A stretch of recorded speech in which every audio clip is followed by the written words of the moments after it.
Capítulo 6. Ritmo hipnótico. Que lei misteriosa é essa pela qual você toma controle permanente dos corpos das pessoas, mesmo antes de possuir as suas almas? O mundo inteiro vai querer saber mais sobre essa lei e como ela funciona. Não será fácil descrever essa lei para você de tal forma que você possa entendê-la facilmente, mas você pode chamá-la ritmo hipnótico. É a mesma lei pela qual as pessoas podem ser hipnotizadas. Então você tem o poder de usar as leis da natureza como uma teia na qual você mantém as suas vítimas em eterno controle? É isso que afirma?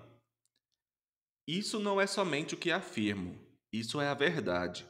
Assuma o controle de suas mentes e seus corpos, mesmo antes de eles morrerem, sempre que consigo atraí-las ou assustá-las por meio do ritmo hipnótico. O que é ritmo hipnótico? Como você o utiliza para ganhar a maestria permanente sobre os seres humanos? Terei que voltar no tempo e no espaço e dar a você uma breve descrição elementar de como a natureza usa o ritmo hipnótico. De outra forma, você não será capaz de entender a minha descrição de como uso essa lei universal para controlar seres humanos. Vá em frente, mas mantenha a sua história focada em conceitos simples, os quais eu consiga, com minha própria experiência e conhecimento, aplicar às leis naturais conhecidas. Muito bem, farei o meu melhor. Você, é claro, sabe que a natureza mantém um balanço perfeito entre todos os elementos e toda a energia no universo. Você pode ver que as estrelas e os planetas se movem com uma precisão perfeita, cada qual respeitando seu próprio lugar no tempo e no espaço. Você pode ver que as estações do ano vêm e vão com uma regularidade perfeita. Tire suas próprias conclusões, considerando que o carvalho deriva da noz e o pinheiro cresce baseado na semente do seu ancestral. Uma noz nunca produzirá um pinheiro e um pinhão nunca produzirá um carvalho. Essas são coisas simples que qualquer pessoa consegue entender. O que é difícil realmente de se ver é a lei universal por meio da qual a natureza mantém um balanço perfeito por toda a miríade de universos. Vocês, humanos, tiveram consciência de uma fração dessa grande e imutável lei universal quando Newton descobriu que ela mantém a Terra na sua posição exata e faz com que todos os objetos materiais sejam atraídos para o centro dela. Ele chamou isso de lei da gravidade, mas ele não foi longe o suficiente com o estudo dessa lei. Se ele tivesse ido mais longe, teria descoberto que a mesma lei que mantém a Terra na sua posição e ajuda a natureza a manter um balanço perfeito nas quatro dimensões conhecidas, na qual toda a matéria e energia estão contidas, é a rede pela qual eu amarro e controlo as mentes dos seres humanos. Me conte mais sobre essa surpreendente lei do ritmo hipnótico. Conforme já afirmei, há uma forma universal de energia com a qual a natureza mantém um equilíbrio perfeito entre toda a energia e a matéria contida neste universo. Na verdade, a natureza faz uso de maneira muito especializada dessa forma especial de energia, quebrando-a em diferentes comprimentos de onda. O processo de quebrar os comprimentos de onda é feito por meio do hábito. Você entenderá melhor o que eu estou tentando dizer se eu fizer uma comparação direta com o método pela qual alguém aprende a tocar algum tipo de instrumento musical. Primeiro, as notas musicais devem ser memorizadas na mente.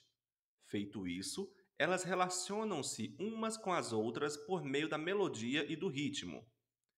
Pelo efeito da repetição, a melodia e o ritmo fixam-se em nossas mentes.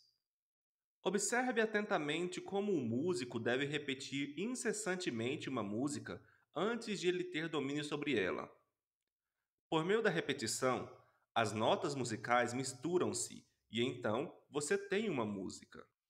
Qualquer impulso de pensamento que a mente repita mais de uma vez por meio do hábito acaba formando-se um ritmo organizado. Hábitos indesejáveis podem ser quebrados. Eles devem ser quebrados antes de assumir as proporções de tal forma que possam ser considerados um ritmo. Você está conseguindo me acompanhar? Sim. Bem, para continuar, o ritmo é o último estágio do hábito. Qualquer pensamento ou movimento físico que seja repetido uma, duas ou mais vezes, por meio do princípio do hábito, finalmente alcança a proporção do ritmo. Então, o hábito, a partir desse momento, não pode ser quebrado, porque a natureza o assume e o transforma em algo permanente. É algo tipo um redemoinho na água. Um objeto pode manter-se flutuando indefinidamente até que ele seja pego por um redemoinho. Nesse caso, ele não tem como escapar, pois a força da água o fará submergir. Dessa forma, você pode comparar a energia do pensamento das pessoas com a energia da correnteza do redemoinho na água. Então, essa é a forma como você controla as mentes das pessoas, é isso? Sim, como eu já disse algumas vezes, tudo que eu tenho que fazer para ganhar o controle de qualquer mente humana é induzir a alienação. Pelo que estou entendendo, então o hábito de alienar-se é o maior risco que as pessoas correm de perder as suas prerrogativas ou seus privilégios de pensar em seus próprios pensamentos e moldarem os próprios destinos? Isso e muito mais. Alienar-se é também o hábito pelo qual eu possuo as suas almas após os seres humanos desistirem de seus corpos físicos. Então, o único meio de um ser humano ser salvo da aniquilação eterna é mantendo o controle sobre sua própria mente enquanto ele está no planeta Terra. Isso é verdadeiro? O que você afirmou está perfeitamente correto e é mais absoluta verdade. Aqueles que controlam e usam as suas mentes escapam da minha rede. Todos os outros acabam em minhas mãos. E isso ocorre tão naturalmente quanto o sol se põe no ocidente. Isso é tudo que há para saber sobre ser salvo da aniquilação eterna? Por acaso aquilo que você chama de oposição não tem nada a ver com a salvação das pessoas? Eu posso ver que você realmente pensa de forma profunda. A minha oposição, essa força que vocês humanos chamam de Deus, tem tudo a ver com a salvação das pessoas da aniquilação eterna. E é justamente por essa razão que é a minha oposição que fornece a cada ser humano o privilégio divino de poder usar a sua própria mente. Se você usar essa força para manter controle sobre a própria mente, você acaba se tornando uma parte dela no momento em que deixar o corpo físico. Se você por acaso negligenciar o uso da sua mente, aí então eu entro e assumo o privilégio de tomar essa negligência por meio da lei do ritmo hipnótico. O quanto de uma pessoa você toma conta quando você a possui? Tudo que sobra depois que ela deixa de controlar e usar a sua própria mente. Em outras palavras, quando você ganha o controle de uma pessoa, você toma conta de toda a sua individualidade até o momento em que ela deixa de usar a sua própria mente? Isso está correto? Essa é a forma que eu trabalho. O que você faz com as pessoas que você controla antes da morte? O que de útil essas pessoas fazem para você enquanto elas vivem? Eu as uso ou uso o que sobrou delas e depois que tomo conta da sua mente, essas pessoas tornam-se propagandistas e me ajudam a preparar as mentes de outras pessoas para que entrem no hábito da alienação. Você não apenas engana as pessoas destruindo seus poderes para controlar as suas próprias mentes, mas as usa para ajudá-lo no trabalho de emboscar outras? Sim, não deixe passar nenhuma oportunidade. Vamos voltar para o assunto do ritmo hipnótico. Conte-me mais sobre como essa lei funciona. Mostre-me como você usa indivíduos para ajudar a ganhar o controle sobre outros. Quero saber algo de tal forma que você me mostre a maneira mais efetiva como você usa o ritmo hipnótico. Ah, isso é fácil. A coisa que eu mais gosto, na verdade, é preencher as mentes das pessoas com medo. Uma vez feito isso, não encontro nenhuma dificuldade de fazê-la alienar-se. Depois, ela fica presa na minha rede por meio do ritmo hipnótico. Que tipo de medo humano melhor serve para seu objetivo? O medo da morte. Por que o medo da morte é sua arma favorita? Porque, na verdade, ninguém sabe, e de acordo com as leis naturais do universo, ninguém consegue provar definitivamente o que acontece após a morte. Essa incerteza causa arrepios em todas as pessoas. As pessoas que se deixam tomar conta pelo medo, qualquer tipo de medo, recusam-se a usar as suas mentes e começam, nesse momento, a alienar-se. Eventualmente, elas alienam-se no redemoinho do ritmo hipnótico, do qual poderão nunca mais escapar. Então você não se preocupa com o que os líderes religiosos pensam ou falam de você quando eles falam da morte? Não, contando que eles digam alguma coisa.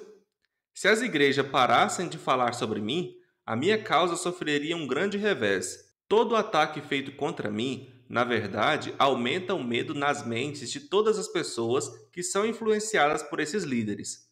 Como você pode ver, a oposição é a coisa que mantém algumas pessoas longe da alienação, considerando-se que essas pessoas não se deixam dominar pelo medo que provém delas. Você afirma que as igrejas ajudam na sua causa em vez de ajudar as pessoas. Diga-me, o que então o deixa preocupado?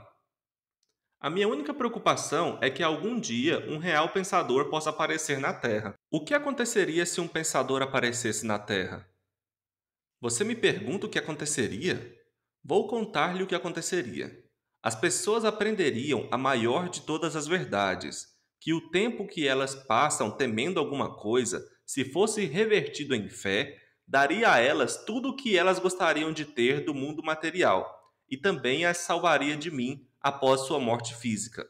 Você não acha que isso é algo que vale a pena pensar? Qual o principal obstáculo para aparecer um pensador no mundo? Medo da crítica. Talvez possa interessar a você que o medo da crítica é a única arma eficaz que tenho para lutar contra você. Se você não tivesse medo de publicar esta confissão após arrancá-la de mim, eu certamente perderia o meu reino na Terra. E se eu o surpreendesse e a publicasse? Quanto tempo levaria para você perder o seu reinado? Apenas tempo suficiente para que uma geração de crianças crescesse em entendimento. Você não consegue tirar os adultos de mim. Eles estão muito presos na minha rede. Mas se você publicasse essa confissão, já seria o suficiente para manter-me longe do controle daqueles que ainda não nasceram e também daqueles que ainda não alcançaram a idade da razão. Você não ousaria publicar o que eu lhe falei sobre os líderes religiosos. Eles crucificariam você. Pensei que a prática selvagem de crucificação já estivesse fora de moda há mais de 2000 anos. Não quero dizer crucificação literalmente numa cruz. O que quero dizer é que você sofreria uma crucificação social e financeira. A sua renda seria cortada. Você se tornaria uma persona non grata nos círculos sociais. Líderes religiosos e seus seguidores tratariam-no com desprezo. Suponho que eu deveria escolher apostar as minhas fichas com os poucos selecionados que fazem uso de suas próprias mentes, em vez de me preocupar com o medo das massas de pessoas que não usam suas próprias mentes. As massas de pessoas que você clama ter 98%? Se você tiver coragem suficiente para fazer isso, prejudicará o meu estilo. Por que você não fala de nenhum cientista? Não gosta de cientistas? Ah, sim, eu gosto de todas as pessoas, e muito, mas os verdadeiros cientistas estão fora do meu alcance. Por quê? Porque eles pensam por si mesmos e gastam seu tempo estudando as leis naturais. Eles lidam com fenômenos de causa e efeito, com fatos onde quer que os achem. Mas não cometa o erro de acreditar que cientistas não têm religião. Eles têm uma religião muito bem definida. Qual é a religião deles? A religião da verdade, a religião das leis naturais. Se o mundo algum dia produzir um pensador de muita capacidade com habilidades para desvendar os mais profundos segredos da vida e da morte, você pode ter certeza de que a ciência será responsável por essa catástrofe. Catástrofe para quem? Para mim, é claro. Vamos voltar ao assunto do ritmo hipnótico. Eu quero saber mais sobre ele. Ele tem alguma coisa a ver com o princípio pela qual as pessoas podem hipnotizar umas às outras? É precisamente a mesma coisa, e eu já lhe disse sobre isso. Por que você repete tantas suas questões? Isso é um velho costume meu, Sua Majestade. Para seu esclarecimento, eu lhe direi que, na verdade, estou forçando você a repetir muitas de suas afirmações pelo simples fato de dar ênfase. Também estou tentando ver se consigo pegar você em alguma mentira. Não mude o assunto. Volte para o ritmo hipnótico e me conte tudo o que você sabe sobre ele. Eu, por acaso, sou sua vítima? Neste momento, não. Mas muito pouco faltou para você cair na minha rede. Você se alienou pelo redemoinho do ritmo hipnótico até o momento em que você descobriu como me forçar a fazer essa confissão. Aí, nesse momento, perdi o controle sobre você. Que interessante. Você não está tentando me recapturar pela bajulação, está? Essa seria a melhor propina que eu poderia oferecer a você. É exatamente o tipo de suborno que eu usei em você efetivamente antes de você conseguir ser mais esperto do que eu. Com o que exatamente você me seduziu? Com muitas coisas, sendo as principais o sexo e o desejo por autoexpressão. Que efeito as suas propinas tiveram sobre mim? Elas fizeram com que você negligenciasse o seu principal objetivo na vida e fizeram com que você começasse a se alienar. Isso foi tudo que você fez para mim com seus subornos? Isso já é muito, mas estou de volta no caminho e fora do seu alcance agora, não estou? Sim, você está temporariamente fora do meu alcance, porque você não está alienado. O que quebrou seu feitiço sobre mim e me libertou do hábito da alienação? A minha resposta poderá humilhá-lo. Você quer ouvi-la? Vá em frente e fale, Sua Majestade. Eu desejo aprender tudo quanto possa aguentar sobre a verdade. Quando você encontrou um grande amor na mulher da sua escolha, eu perdi o meu controle sobre você. Então você vai me acusar de estar me escondendo atrás das saias de uma mulher, é isso?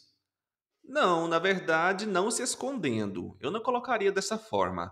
Diria que você aprendeu como aproveitar-se positivamente da mente de uma mulher de alto nível. A saia da mulher, então, não tem nada a ver com isso.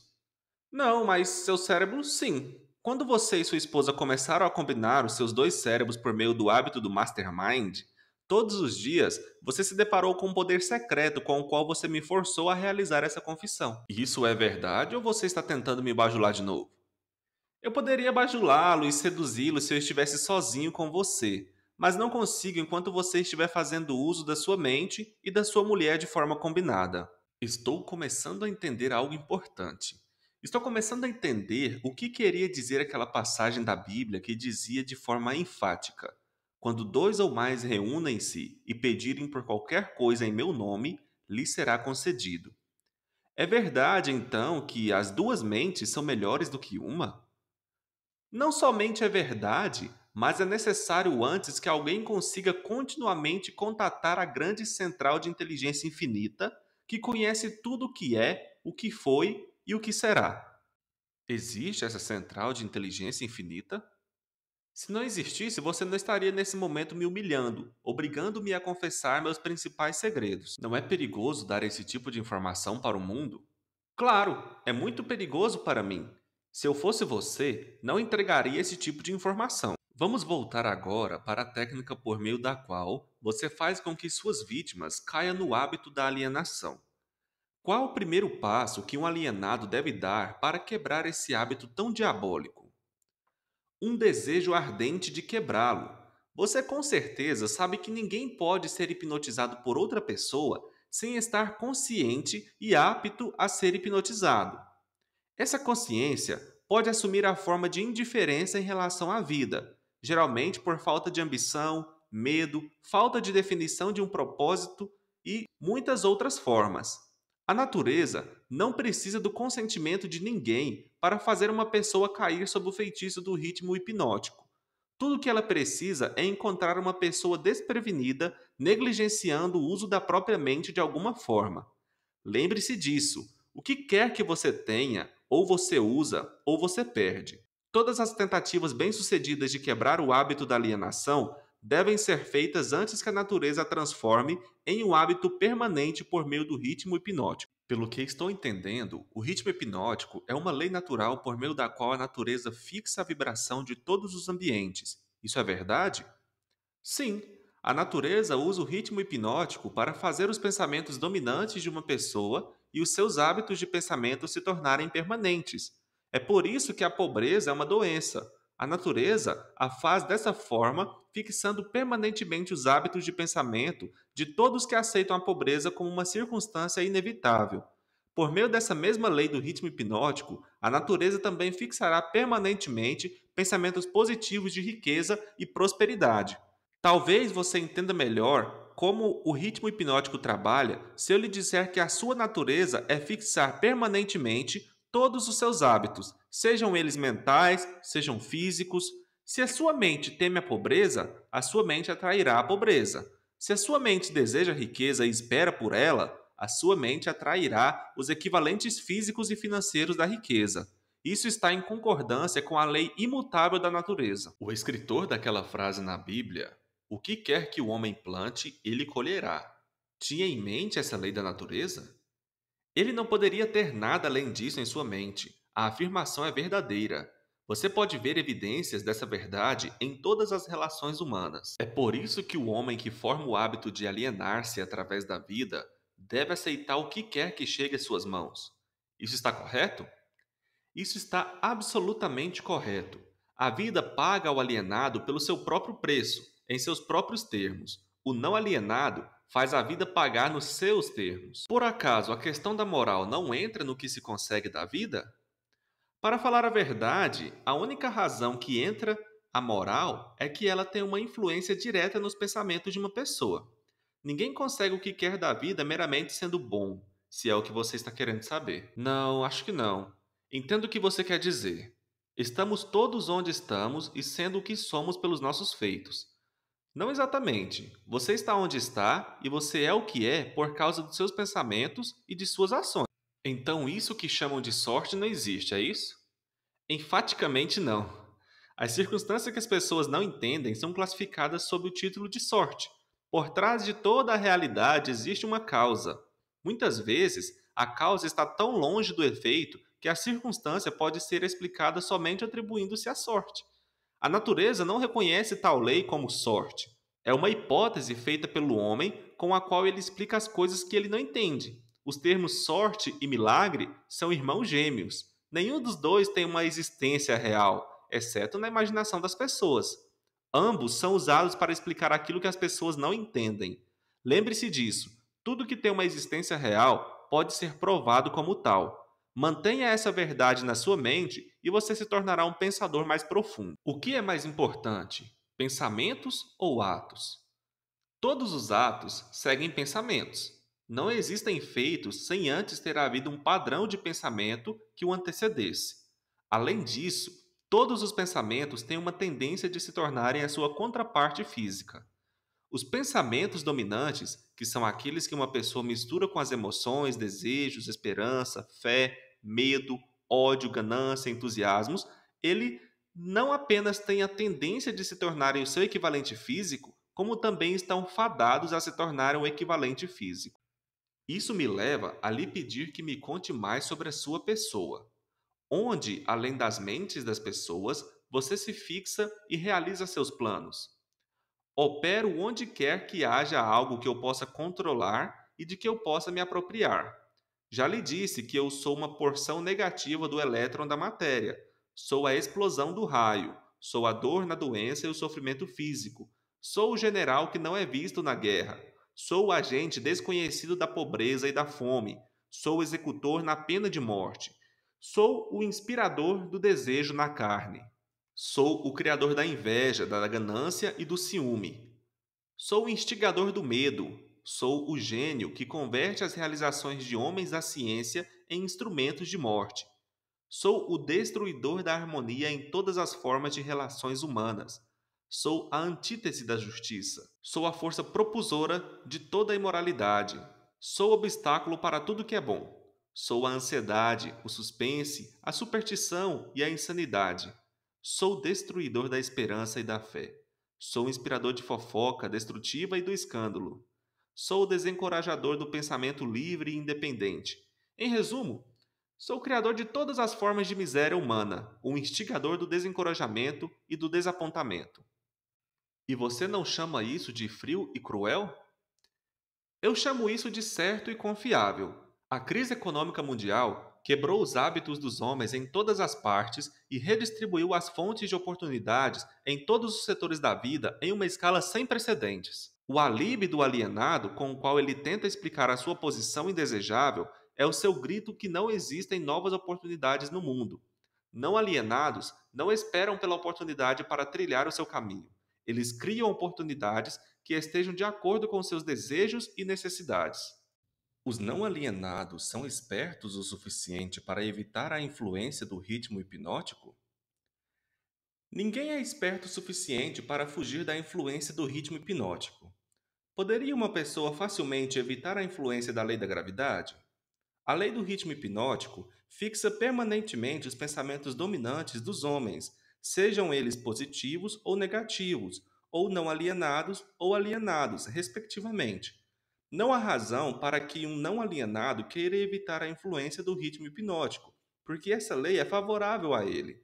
Ela o ajuda a converter seus objetivos, planos e metas em réplicas físicas.